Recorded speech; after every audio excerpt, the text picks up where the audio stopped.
Hi guys! Kain tayo ng yakiniku. So, eto pumipila kami dahil Sabado ngayon, madaming tao. Kaya, wait namin yung aming tatawagin yung pangalan namin. So, ayan guys, nakapasok na kami sa loob dahil madaming pila kanina. Pang 7 kami sa pila. Kaya, eto, nagtingin-tingin muna ako ng mga kuha ko ng eto, yung aking spoon at saka yung mga gagamitin namin pang yakiniku. So, si Mr. Robot yung naghatid dahil yan yung bagong invento ng Japan ngayon. So, yan, pipindutin mo siya para makaalis na siya sa'yo. So, pagkatapos niya ihatid yung mga gusto mong kunin, para umalis siya agad, may pipindutin ka. So, dito ka mag-order mga sis or guys. Dito tayo mag-order ng ating mga kung ano yung order natin. So, hindi na tayo magtatawag ng staff dahil dito na tayo sa may maliit na iPad or monitor tayo mag-order. So, ito yung unang dumating sa order namin. Itong shrimp at itong seafood. So, ito yung unang dumating sa amin. So, gutom na ako sa lagay na yan. Ito pa yung unang bumungad at unang dumating sa aming order. So, okay lang dahil favorite ko naman yung seafood. Seafood is life para sa akin. So, nag-order din ako ng salad at saka kimchi. So, pag nag-yakiniku ako, hindi nawawala ang aking kimchi. So, ito guys, yung kalbi na wagyu na in-order ko.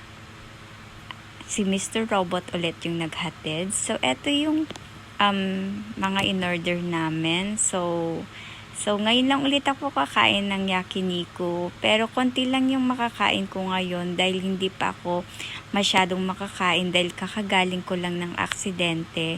So, medyo hindi pa ako malakas kumain, pa konti-konti lang yung kain ko. Actually, hindi na ako nag-rice dyan dahil hindi ko pa kaya kumain ng hard food.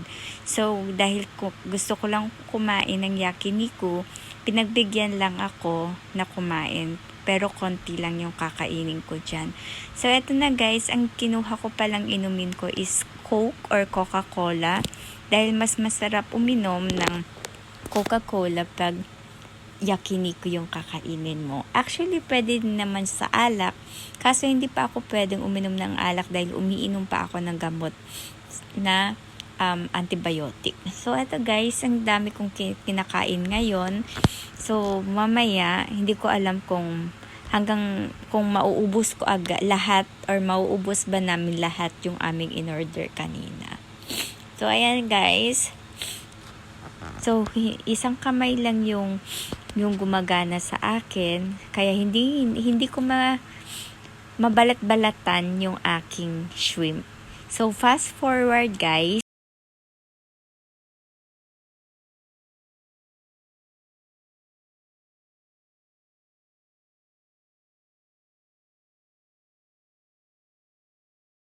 So, fast forward guys. Ito na, dumating na yung aming mga in order. So, eto, kakain na ulit ako ng meat. So, ayan guys. Eto yung meat na in order ko kanina. Masarap siya. Medyo gusto ko yung lasa. So, ayan. With kimchi. Sarap. Pag nag-order ako, pag kumakain ako guys ng yakiniku, hindi nawawala sa akin yung kimchi. So, ayan guys. So, eto guys, pauwi na kami dahil konti lang yung aming in-order kanina. Eto yung dessert nila.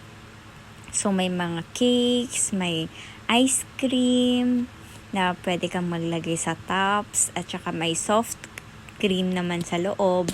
So, bago ka kumuha dyan, kailangan magtawag ka muna ng staff dahil hindi basta-basta ikaw ang pwedeng kumuha. So, dito natin kukunin yung rice pag eat all you can yung order nyo. So, yan guys. Thank you guys for watching.